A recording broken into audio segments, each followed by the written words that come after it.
Okay, so it is time to do the sculpted finish on all of these parts. You can see I've got 4 top caps, 4 bottom caps, and 4 finger buttons for inlays. Let's do it.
Okay, they're all done.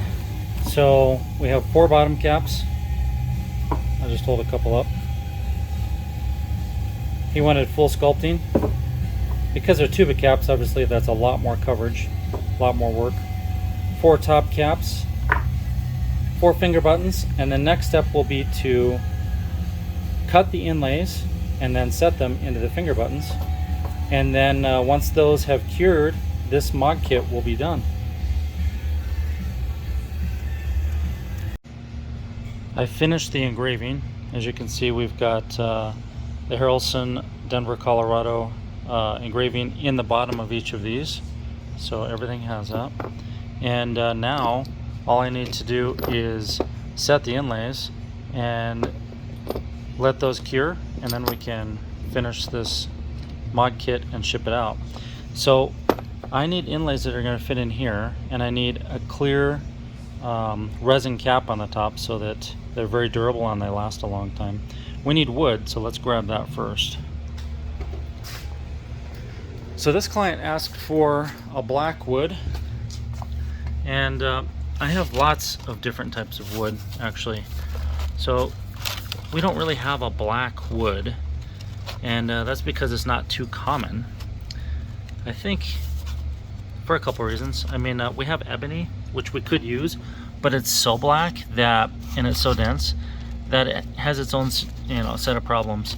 So what I'm going to do is take one of these pieces of wood and then most likely just dye it black. I have these ones that have a sticky back on them.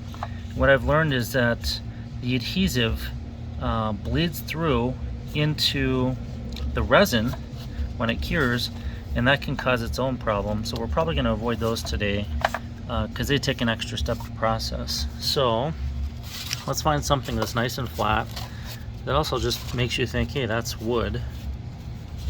That's got a really nice curly design to it. Maybe we'll use this piece right here.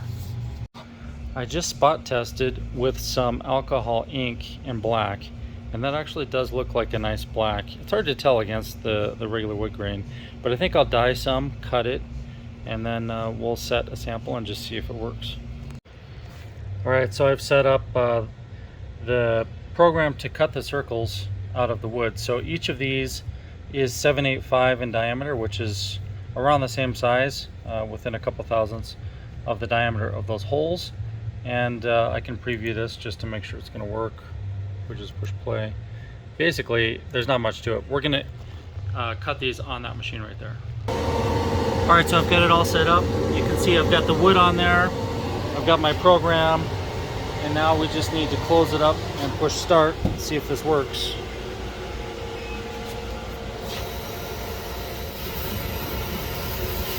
It's really hard to see because I need to clean the glass off.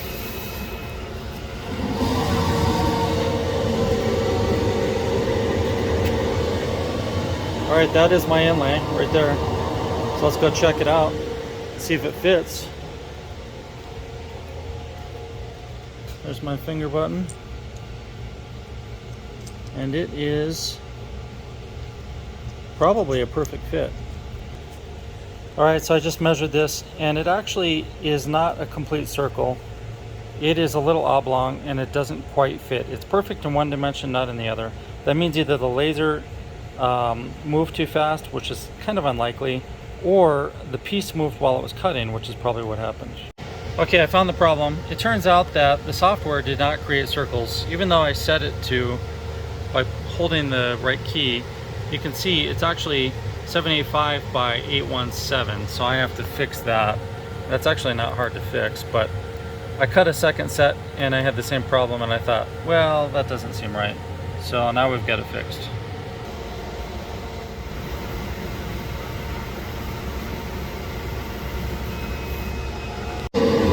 Okay, there we have the correct circles.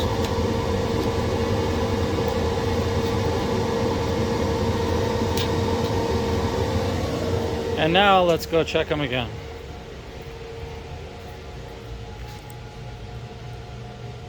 Alright, it is a perfect fit.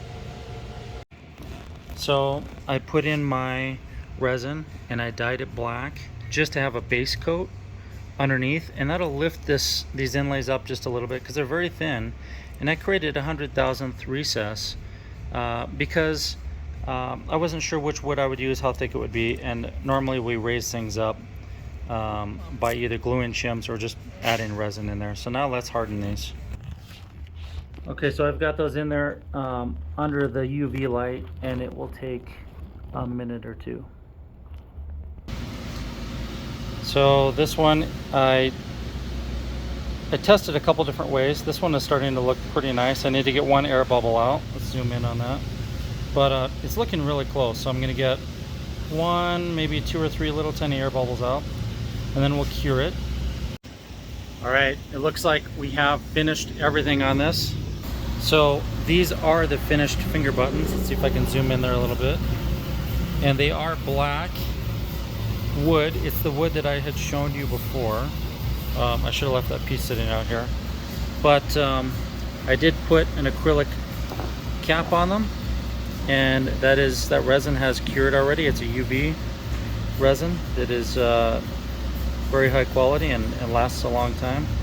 And they turned out really cool, I think. You know, if you look closely at them, you can see the wood grain in there.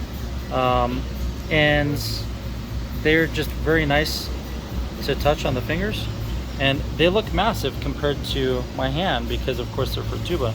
And while I was at it, I made a set in green power shell because I had bought a set of green power shell years ago. I bought 4 of them by chance. And now we have those available as well. So that is the green power, and that power shell fit in there just perfect because I had designed the whole system with these in mind as well. So that set will be available if you happen to have a Meinl Weston. And here we have the final mod kits. So this is the set I did with the plain non-sculpted finish in power shell. And this is the set that was the custom order, which I think looks pretty cool. Let me know in the comments what you think of this mod kit. And of course, let me know what you think of this shop tour. Because at the end of the day, I make these videos for you guys. I want to make sure that you get to see what you want. And I should mention, this video actually took course over a period of several days. I didn't get all this done in one day. It wasn't physically possible because there were too many steps. If you missed the first part of this video, I'd recommend going back and seeing how we measured the original parts and then machined mandrels, master mandrels, basically go, no-go gauges to make sure that the parts were correct and they were threaded correctly so they'll fit on any of the same instruments, and how we manufactured the parts. And of course, you just saw how we sculpted them and set the inlays, so on and so forth. I'll show you some other projects I'm working on right now. As you can see, lots of other inlays that I'm working on, and quite a few custom engraving items as well. So I hope to see you guys next time. Thank you for watching, and press subscribe.